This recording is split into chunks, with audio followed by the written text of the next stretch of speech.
नमस्कार, आप देख रहे हैं डेली पोस्ट हरियाणा हिमाचल। और इस वक्त की अगर बड़ी खबर की बात करें तो वो ये है कि मोदी सरकार ने यूपीएस लागू किया है, यानी कि यूनिफाइड पेंशन स्कीम लागू की गई है। ओपीएस और एनपीएस की जगह अब यूपीएस लागू किया गया है, जिसके तहत 25 साल की सेवा यदि कोई कर्मचारी पूरी करता है तो उसे पूरी पेंशन दी जाएगी। तो ये नई स्कीम जो है वो लागू की गई है। अब अभी तक की सबसे बड़ी खबर है, क्योंकि एक मीटिंग थी, अहम मीटिंग थी, वो मीटिंग के बाद ये फैसला लिया गया है।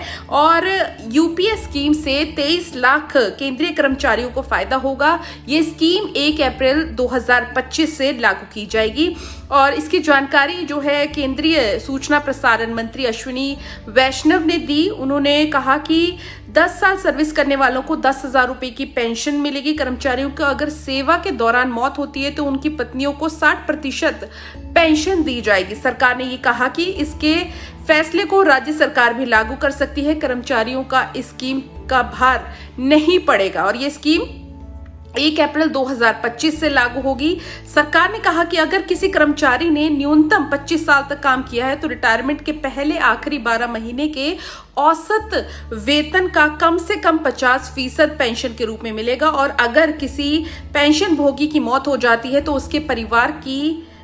उसके परिवार को मृत्यु के वक्त मिलने वाले पेंशन का 60% हिस्सा मिलेगा। एनपीएस वालों को यूपीएस में जाने का विकल्प भी दिया जाएगा, जहां पर ये भी सभी पर लागू होगा जो एनपीएस की शुरुआत से ही इसके साथ रिटायर हुए हैं या फिर जिनकी रिटायरमेंट होने वाली है। इसके साथ ही बकायदा एरियर का भुगतान करेगी सरकार। जो कर्मचारी 2004 से रिटायर हुए हैं उनको भी इसका लाभ मिलेगा। यानी कि बड़ी खबर यह है कि यूपीएस लागू हो गया है। और आज कैबिनेट मंत्री जिस तरीके से उन्होंने जानकारी दी कि यूपीएस आखिर क्या है और यूपीएस किस तरीके से लागू होगा, ये भी अपने आप में बड़ी बात है। बड़ी चर्चाएं, बहुत ज्यादा प्रदर्शन अगर हम बात करें तो ओपीएस को लागू करने को लेकर सामने आती थी, लेकिन अब यूपीएस लागू किया गया है।